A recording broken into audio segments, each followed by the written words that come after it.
दोस्तों वर्षों पहले जॉन एफ कैनेडी ने एक बात कही थी किसानों के लिए, और वो ये थी कि किसान एकमात्र ऐसा व्यक्ति है जो सब कुछ खरीदता है रिटेल प्राइस पर और उसको बेचने जब जाता है तो बेचता है होलसेल प्राइस पर। बट ऑब्वियस है उन्होंने ये बात अमेरिका के किसानों के लिए कही थी, लेकिन भारत का किसान तो इससे भी कुछ ज्यादा ही सहन कर रहा है। तो चलिए बात करते हैं फार्म बिल पर, बात करते हैं किसानों के प्रोटेस्ट पर, बात करते हैं कि क्या फार्म बिल जो है वो किसानों के अगेंस्ट है या किसानों के प्रो है।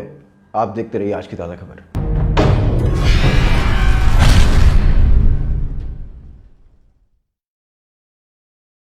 तो जी सबसे पहले जानते हैं कि भारत में किस प्रकार से किसान अपनी फसल को बेचता है। तो किसान अपनी फसल को लेकर एक डेजिग्नेटेड जगह पर जाता है जो कि डेजिग्नेट की जाती है गवर्नमेंट के द्वारा। उस डेजिग्नेटेड जगह पर कुछ डेजिग्नेटेड लोग अपॉइंट किए जाते हैं, वो भी गवर्नमेंट के द्वारा, और वो जो डेजिग्नेटेड लोग हैं केवल वो ही किसान से उसकी फसल को खरीद सकते हैं। प्राइस भी एक डेजिग्नेटेड प्राइस होता है जो कि गवर्नमेंट तय करती है, लेकिन भाई वो डेजिग्नेटेड प्राइस भी मिल जाए किसान को तो ही गनीमत है, क्योंकि ये डेजिग्नेटेड प्राइस भी उसको नहीं मिलता है। इसी साल की अगर हम बात करें तो जून के महीने में सनफ्लावर और मेज की फसल आई। दोनों ही की फसल को सरकार ने प्रोक्योर नहीं किया, आड़तियों ने उसे प्रोक्योर किया और जो एमएसपी का दाम था उससे 30 से 50% कम दाम पर इस पूरी फसल को प्रोक्योर किया गया।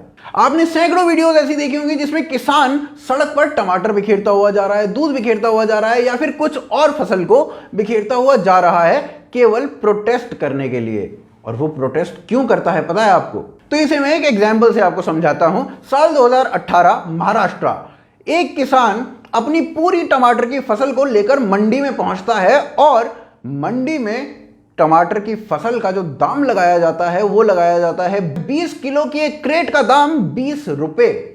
और इसका प्रोटेस्ट करने के लिए किसान अपनी पूरी खेप को सड़क पर बिखेर देता है। हमारे देश में बहुत सारी फसलों को उगाया जाता है, लेकिन सरकार जो है वो प्रोक्योर केवल 2 ही फसलों को करती है, गेहूं और चावल। और उसमें भी अगर फसल अच्छी हो जाए तो भाई सरकार के पास उनकी स्टोरेज तक की जगह नहीं होती है, मगर हां सरकार फिर भी प्रोक्योर इन 2 ही को करती है। इन 2 फसलों के अलावा बाकी की जो फसलें हैं उनको प्रोक्योरमेंट का काम जो होता है वो आड़ती का होता है। और अगर आड़ती किसान को ढंग का प्राइस ना दे तो किसान के पास कोई दूसरा ऑप्शन है ही नहीं कि वो अपनी फसल को दूसरी जगह पर बेच दे। तो भाई वो केवल प्रोटेस्ट करके रो सकता है और कुछ नहीं कर सकता। अब यहां से जी 2 बातें निकलकर सामने आती हैं। पहली बात कि इस पूरे घपले को सॉल्व करने के लिए या तो गवर्नमेंट हर एक फसल को, जितनी भी फसल भारत में पैदा होती हैं, हर एक फसल को प्रोक्योर करना शुरू कर दे और सभी पे एमएसपी के हिसाब से दाम देना शुरू कर दे किसान को, तो किसान सेटल हो सकता है। लेकिन ना तो ये कभी आज तक पॉसिबल हुआ है और आगे भी कभी ये पॉसिबल नहीं होगा। अगर ये पॉसिबल कर भी दिया गया तो भारत को वेनेजुएला बनने से कोई नहीं रोक सकता। और दूसरी बात ये, इस प्रॉब्लम को अगर सॉल्व करना है तो रिफॉर्म्स लाई जाए, लेकिन रिफॉर्म्स को समझने से पहले हमें प्रॉब्लम को थोड़ा और ढंग से समझना होगा। तो आइए प्रॉब्लम को थोड़ा ढंग से समझते हैं। प्रॉब्लम यह है कि फूड इन्फ्लेशन तो बढ़ रहा है, मगर साथ साथ बढ़ रहा है फार्मर डिस्ट्रेस, यानी कि फूड इन्फ्लेशन के साथ साथ किसान की इनकम जो बढ़नी चाहिए थी वो नहीं बढ़ रही है। इसको अगर एक एग्जांपल से समझा जाए तो पिछले महीने एंड कस्टमर जो है वो 1 दर्जन केले 50 रुपए में खरीदता है और इस महीने 1 दर्जन केले को 60 रुपए में खरीदता है, यानी कि उसने 10 रुपए ज्यादा दिए इस महीने। तो इसका मतलब फूड इन्फ्लेशन तो बढ़ी, केले पे इन्फ्लेशन तो बढ़ी, लेकिन क्या केले के उस किसान को वो बेनिफिट ट्रांसफर हुआ? आंसर हम सभी जानते हैं। तो जी प्रॉब्लम तो हमने समझ ली, अब ये भी समझना होगा कि ये प्रॉब्लम आती कैसे है, तो वही जानते हैं। तो जी एपीएमसी यानी कि एग्रीकल्चरल प्रोड्यूस मार्केट कमेटी, और अगर इसको आसान भाषा में बोला जाए तो मंडी। किसान मंडी में अपनी फसल को लेकर जाता है, यानी कि अगर हम कहें तो मोनोपोलिस्टिक मंडी में अपनी फसल को लेकर जाता है। वहां पर आड़ती उससे फसल को खरीदता है और कहता है कि मैं तो इतने दाम में इस फसल को खरीदूंगा। और अगर किसान को लगे कि भाई मेरी फसल का दाम तो काफी कम लगाया जा रहा है, तो किसान के पास दूसरा कोई ऑप्शन है ही नहीं कि वो कहीं और जाकर अपनी फसल को बेच सके।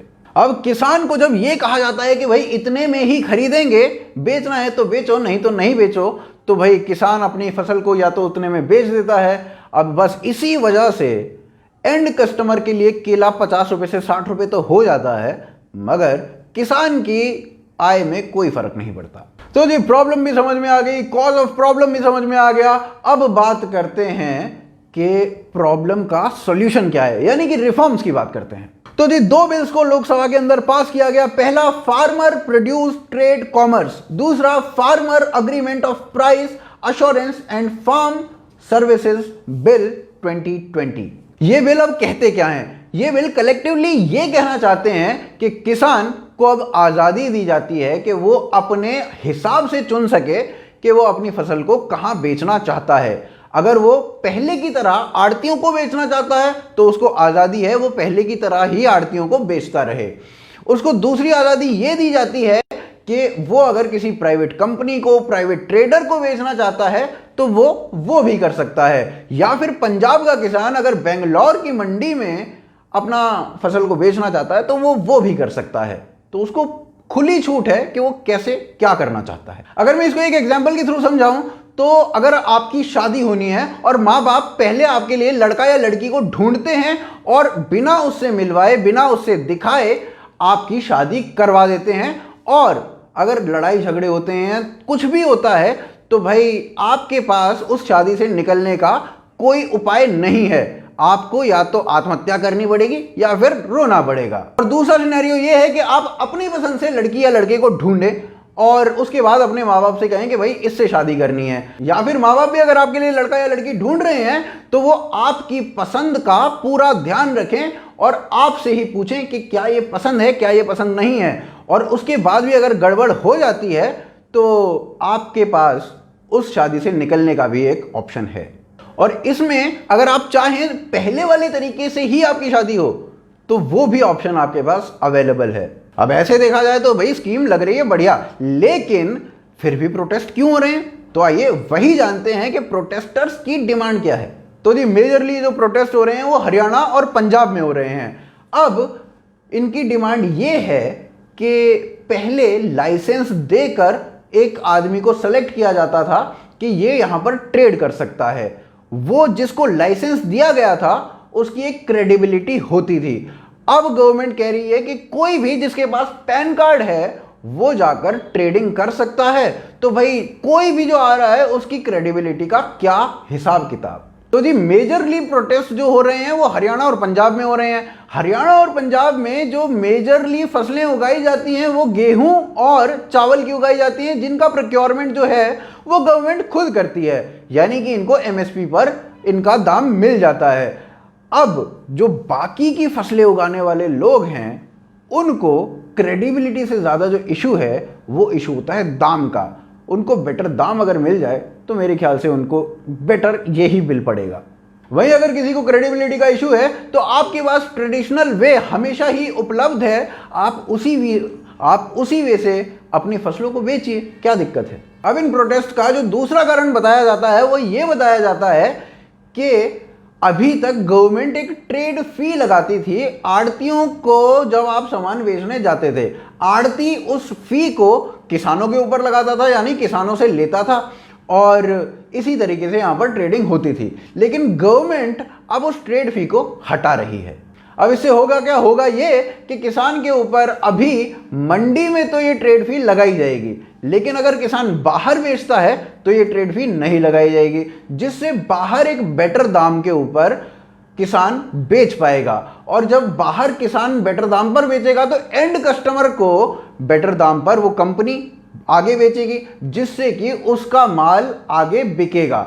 तो इससे मंडी जो है वो धीरे धीरे करके कोलैप्स होने के चांसेस हैं। हम ये सब तो ठीक है, पर ये एंटी मंडी हुआ बिल या फिर एंटी फार्मर हुआ, मुझे ये चीज कतई समझ में नहीं आ रही है। और मेरे साथ साथ एक और व्यक्ति को ये चीज समझ में नहीं आ रही है।